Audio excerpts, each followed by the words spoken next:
The sexing and aging of kingfishers can be quite simple if you learn the tricks. This is a young male.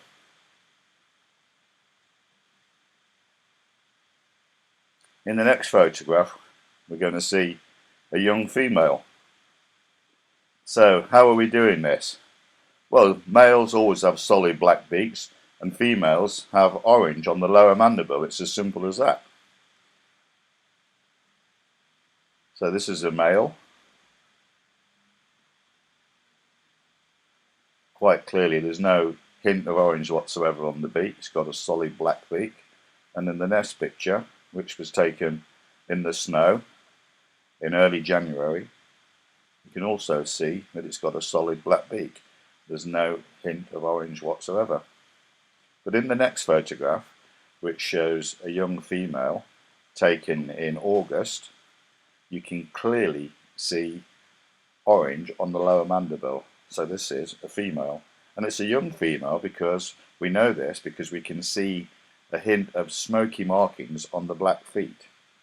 Later on in the season, as this picture shows, because it was taken in November or early December, these black markings have disappeared somewhat, but there's still a hint of it. There's also a white tip at the end of the beak, and also in this photograph. This white tip remains with the bird until the following season, gradually going all black on the end. But if it's a female, it will still have the orange on the lower mandible, as we can see.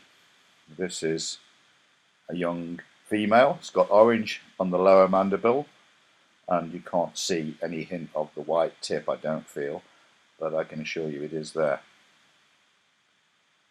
This bird is also a young female. You can see orange on the bottom of the beak, and it's quite interesting in this photograph and the next one how the colours on the back can differ depending in what light you're actually viewing the bird. The colour on the back is created not by pigment, but its interaction with the light source. So depending on what kind of light you're getting will have quite a bearing on the colour of the back. This is a female with the solid orange beak with black on the upper mandible. Again a female with a really massive prey item, just about as big as it can cope with. Incidentally, they'll always swallow their prey head first. This is a young female, and you can also see some smoky markings on the breast, which are also an indicator of age. But interestingly, the little white tip to the beak isn't quite so noticeable. The next image shows a female that I was watching right through from August into January and watched her get more mature, and she's got a very solid orange patch.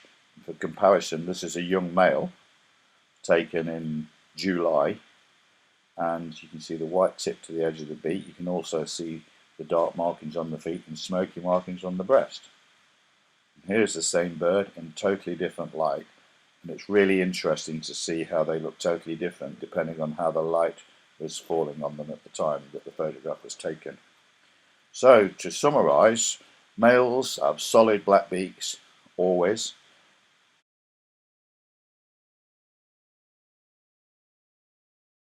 and females have an orange lower mandible. It's as simple as that. Thank you very much for looking at my photographs.